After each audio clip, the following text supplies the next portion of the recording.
I can see if you're right here next to me. Something's wrong, wasn't it fun? Is it now we're done? You get dressed, I look a mess, and you tell me to confess, and you tell me to confess. Oh, I don't know what to say, what to do, how to make you see. This is nothing in real life, it might just have been a bad dream. You can run, you can hide, but you can't put the blame on me. Because you're acting like a volcano, tending to be my savior. Nothing you do can save us, save us. Because you're acting like a volcano and make me feel outrageous. You keep teasing me, but you're nothing without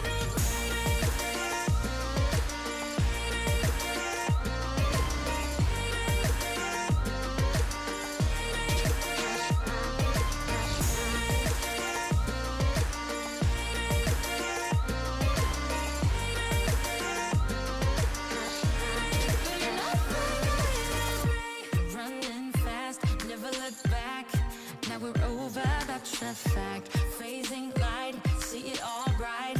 You were never right. Back to life, apologize. Too soon to say I'm fine.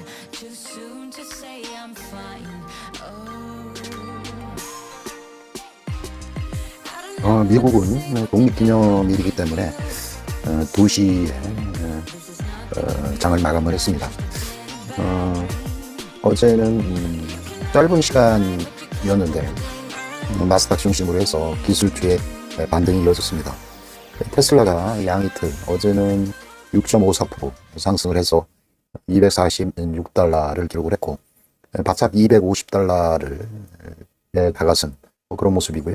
오랜만에 엔비디아가 급등을 한 그런 상황이고 이게 130달러까지 나가선 그런 상황이에요.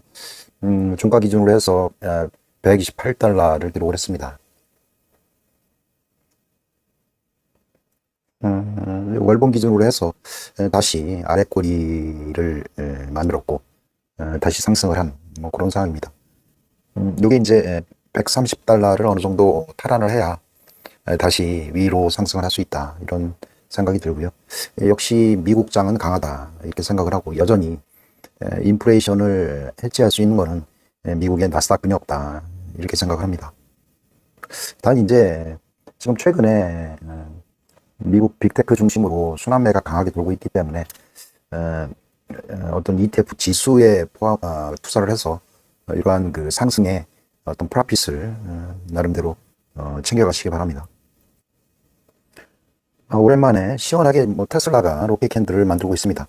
이것도 250달러 라운드 피겨 가격인 250달러를 목전에 두고 있습니다.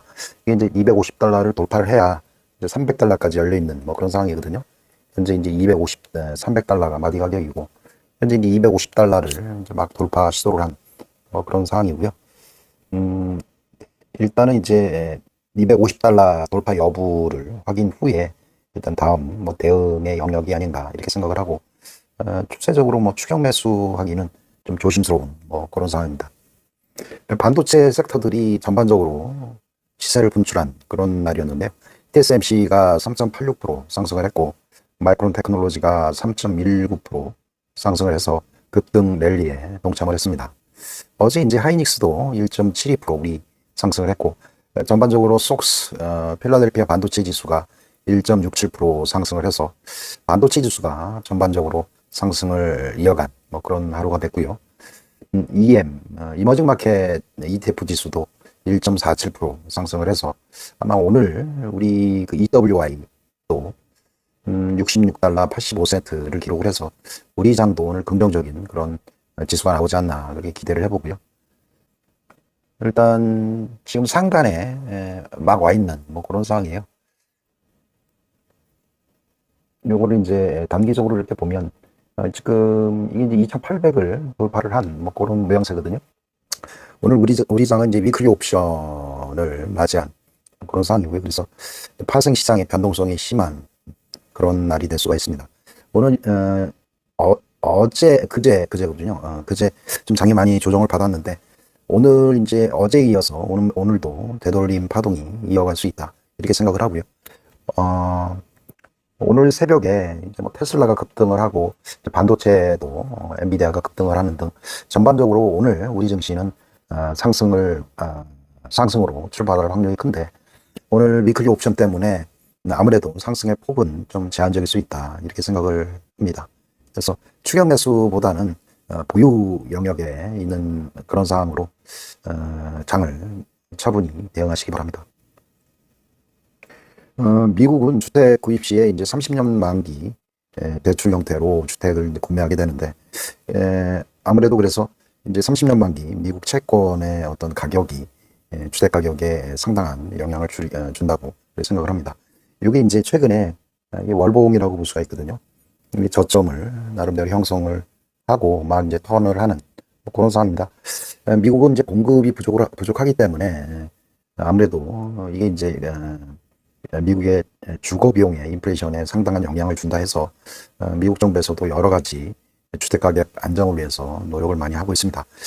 최근에 이제 30년 만기 미국채 가격이 장기적으로 상승으로 전환된다는 그런 의미는 미국 주택 가격이 어느 정도 이제 침체에서 막 벗어난 그런 상황을 알려주고 있다.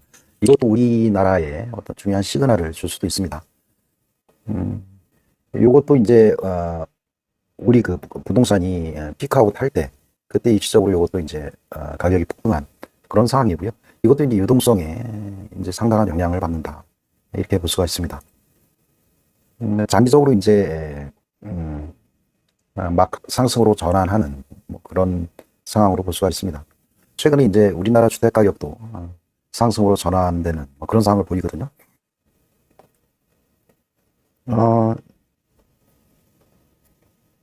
Too soon, too late. 너무 빨리, 너무 늦지 않게, 너무 빠르지 않게. 어제 이제 파월 의장 이야기에 따라 9월 금리 인하가 어느 정도 시장에 어떤 그 시장의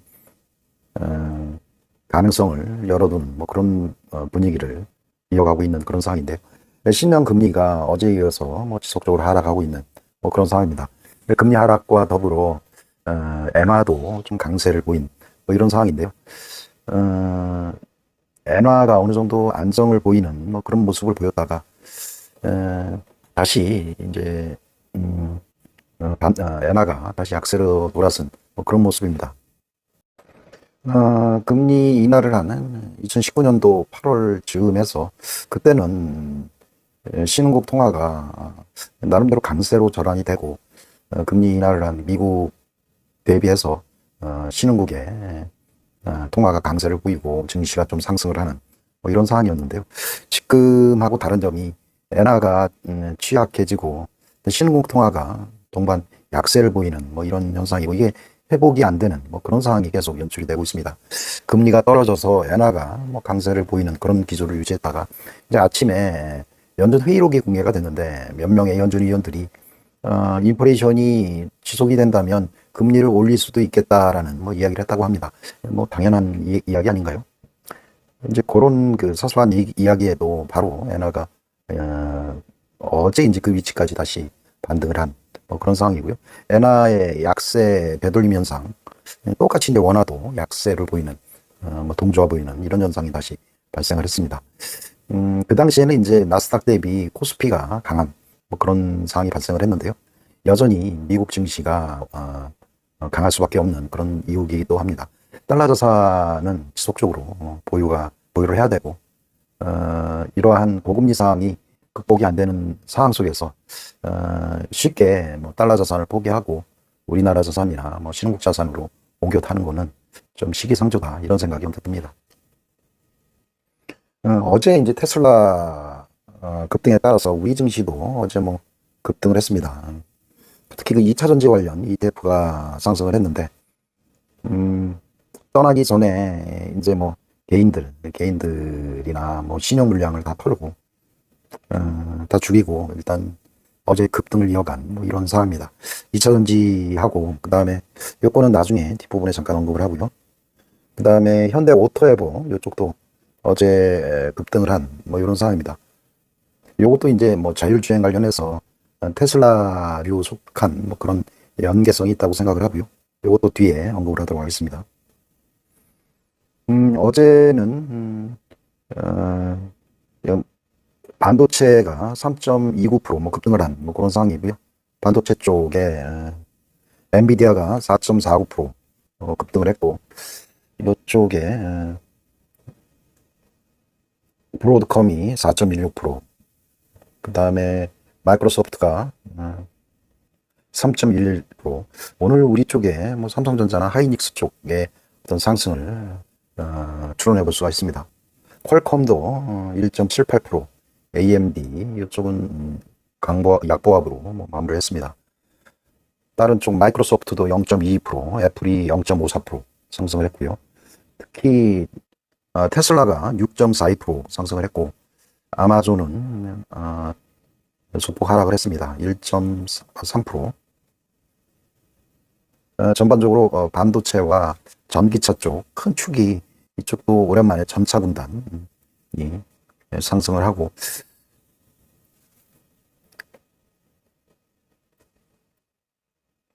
얘네들 살 것 같으면 왜 팔았어? 이런 거죠. 이 하락을 시키기 위해서 매도를 한 거죠. 매도하는 척 한 거죠. 그러니까 어제 이제 싼 가격에 물량을 확보를 하기 위해서 이 매도를 한 뭐 그런 행태를 보인 거죠. 그러니까 개인들이 따는 시장은 존재하지 않아요. 그러니까 다수의 사람들과 소수의 자본, 소수의 많은 것을 가진 자본과의 싸움이라고 보시면 됩니다. 그러니까 소수의 많은 돈을 가진 정보, 소수의 많은 돈을 가진 정보를 가진 사람과 다수의 적은 자본을 가진 정보가 없는 사람, 세력과의 싸움. 그렇기 때문에 다수가 가진 사람들한테는 이제 정보가 없기 때문에 소음에 이제 살 수밖에 없고, 정보라는 게 없고, 풍문에 살 수밖에 없고, 정보가 뒤처지고. 그런 사람들에게서 돈을 이제 자본을 넘겨받는 그런 행위가 필요한 거고, 그러려면 이제 이러한 행위들이 필요한 거죠. 팔아서 파는 척 해서 가격을 떨어뜨려서 이제 낮은 가격에 많은 물량을 확보하는 이런 행위들. 가령 어제 이제 그제죠. 그제도 이제 급등을 시켜버리면 이런 물량을 이제 확보하기가 힘든 거죠. 싼 가격에 이런 물량을 더 가기 위해서라도 이런 하락을 만들 수밖에 없고, 이런 하락이 있어야 개인들이나 많은 물량들을 확보할 수가 있는 뭐 그런 상황입니다. 그러니까 이런 거래량을 만들기 위해서 이런 하락을 만들 수밖에 없다. 뭐 결론적인 이야기지만 좀 씁쓸한 뭐 이런 상황입니다. 아무튼 이런 뭐 개인들의 뭐 신용이 됐건 뭐 이런 어떤 낭저런 피들이 결국 바닥에 깔아놓고 주식은 위로 이렇게 올라가는 뭐 이런 형태가 이루어진다고 보시면 되겠습니다. 이건 미국 테크 탑 10 인덱스거든요. 이건 죽지 않죠, 영원히. 특히 올해는 2019년도랑 다른 게 달러 강세가 이어지고, 이머징 마켓에 일본 애들이 그 엔화를 개판치는 바람에 달러 강세가 지속적으로 이어지고, 근데 여기서 죽는다고 생각을 했는데 달러가 다시 살려놨어요. 그래서 미국 주식은 올해 내내 앞으로 상당 기간 동안 보유가 가능한 뭐 그런 상황이라고 보시면 되고요. 조선 쪽은 지금 위쪽에서 그동안 이게 이제 이걸 적산병이라고 그래. 적산병. 흑산병이라고 그래. 흑산병. 이 위쪽에서 이제 음봉을 고점에서 세 가지를 맞고 매물대를 이렇게 쌓아버렸어요. 어제 저는 5일선을 깨지 않고 이제 양봉으로 마무리한 뭐 이런 상황을 생각을 했는데 5일선을 깼어요. 깨고 물론 뭐 이게 이제 어렵게 갈 수도 있는데, 이게 굳이 어려운 걸 셀렉트해서 괜히 뭐 개고생하느니 차라리 다른 쪽을 셀렉트하는 게 맞다 이렇게 생각을 합니다. 물론 뭐 우리나라 같은 경우는 이게 이제 뭐 프로그램 매매, 뭐 파생 쪽 해가지고 건드려 놔서 이거를 쉽게 이렇게 돌파도 가능합니다. 하지만 이걸 예측하기도 힘들고 지금 뭐 대응의 영역이라는 그런 생각이 들고 해서 굳이 이쪽에 뭐 노력할 필요가 없다 이런 생각이 들고요. 어제 이제 기관들 매수 상위를 이렇게 보면 일단은 금융 섹터, 그다음에 2차 전지, 그다음에 바이오 업종으로 집중이 되어 있습니다. 어제 그리고 현대오토에버 이쪽은 다시 한번 이야기를 해보고요. 참 어려워요. 과연 이런 대응을 할 수 있는가 이런 생각을 해보면 이게 이제 기관들이 뭐 장난을 치는 것 같아요. 이것도 보면 그 매집을 위해서 이런 장난을 친 것 같아요. 매집을 위해서. 그러니까 이 물량 확보를 위해서 이런 급락을 시켰고, 이런 급락이 없으면 이 물량이 나올 수가 없어요. 이런 거래량이. 그런 다음에 이때 털린 사람은 그러니까 17만 2,800원에 팔 수도 있는데 뭐 15만 5천 원에 파는 경우. 근데 대부분의 개인들은 이때 팔고 뭐 이때 사고, 누구는 이제 이때 사고 이때 팔고 이때 사는 사람이 있으니까 거래량이 터졌겠죠. 이게 누굴까요? 그런 차트를 만드는 게 또 기술자가 있어요. 또. 아무튼 좀 씁쓸한데 하여간 급등을 한 뭐 그런 상황이고요. 고점을 이렇게 한번 뚫었기 때문에 오일선 타고 이렇게 추세적으로 이어갈 뭐 그런 확률이 좀 큽니다. 그리고 이런 것들은 이제 거래량이 생겼고, 이게 이제 이 캔들의 종가, 요 종가가 이제 손절선이 돼서 오늘 아침에도 이렇게 이제 뭐 캔들이 발생을 하면 손절선을 정하고 지속적으로 보유가 가능한 그런 상황이고요. 이게 만약에 이 캔들 랩으로 이렇게 돌아와 버리면 이제 기준이 없어지는 거죠. 복잡하게 예측도 안 되고. 참고를 하시기 바랍니다. 하이닉스 한번 얼마나 한번 볼까요?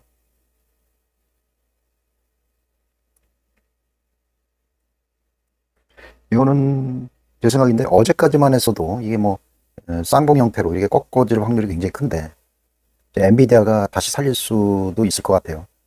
이게 크게 보면 요런 캔들에 요렇게 와서 N자형 상승을 처음에 생각을 했잖아요. 이렇게. 이게 이제 21선하고 61선이 우상향이기 때문에 강력한 지지대가 있어요. 21선에 이제 강력한 지지를 받는다.